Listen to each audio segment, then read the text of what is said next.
Libya. അവിടെ നിന്നും ഒരു തീർത്ഥാടക സംഘം ഹജ്ജിനായി പുറപ്പെടുന്നു. വിമാനത്താവളത്തിലെത്തി എമിഗ്രേഷൻ നടപടികൾ പൂർത്തിയാക്കി. പക്ഷേ ഒരാൾ മാത്രം എമിഗ്രേഷൻ അദ്ദേഹത്തിന്റെ പേരുമായി ബന്ധപ്പെട്ട സാങ്കേതിക സംശയങ്ങൾ വൈകി വിമാനത്തിന്റെ വാതിലടഞ്ഞു. അപ്പോഴേക്കും നടപടി പൂർത്തിയാക്കി ഓടിയെത്തിയെങ്കിലും പൈലറ്റ് സമ്മതിച്ചില്ല. വാതിൽ തുറക്കപ്പെട്ടില്ല.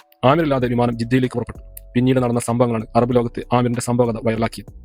അള്ളാഹുവാണ് ഹജ്ജിന് അവസരം നൽകുന്നത്, നിരാശപ്പെടേണ്ട, ഇത്തവണ നിങ്ങൾക്ക് വിധിച്ചിട്ടില്ല എന്നായിരുന്നു ആമിറിനോട് സുരക്ഷാ ഉദ്യോഗസ്ഥൻ പറഞ്ഞത്.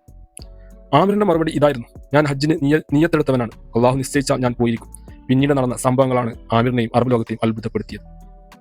വിമാനത്തിൽ സാങ്കേതിക പ്രശ്നം തിരിച്ചിറക്കണം. വിമാനം ഒടുവിൽ ലാൻഡ് ചെയ്ത് പ്രശ്നം പരിഹരിച്ചു. അപ്പോഴും ആമിറിന് പ്രവേശനം അനുവദിച്ചില്ല. വിമാനം വീണ്ടും പുറപ്പെട്ടു. പുറത്തേക്ക് പോകാൻ കൂട്ടാക്കാതെ ആമിർ അവിടെ തന്നെ കാത്തിരുന്നു. വിമാനം വീണ്ടും സാങ്കേതിക പ്രശ്നം തിരിച്ചിറക്കി തകരാർ ശരിയാക്കിയെങ്കിലും പൈലറ്റിന് മാനസികമായ പിരിമുറുക്കം. ആമിറില്ലാതെ പോകില്ലെന്നായി പൈലറ്റ്. ഒടുവിൽ അദ്ദേഹത്തിന് മുന്നിൽ ഹജ്ജിന്റെ വാതിൽ തുറന്നു. ജിദ്ദയിലെത്തിയ ആമിറുമായി ഒരുമിച്ച് ഫോട്ടോ എടുത്താണ് വിമാനത്തിന്റെ പൈലറ്റുമാർ അദ്ദേഹത്തെ പറഞ്ഞയച്ചത്. ഒരാൾക്ക് അള്ളാഹുവിന്റെ ഹജ്ജിനായുള്ള വിളി കേട്ടിട്ടുണ്ടെങ്കിൽ തീർച്ചയായും ആ വ്യക്തി അതിന് മറുപടി കൊടുത്തിട്ടുണ്ടാവും എന്നാണ് ഇവിടെ നിന്ന് മനസ്സിലാക്കേണ്ടത്.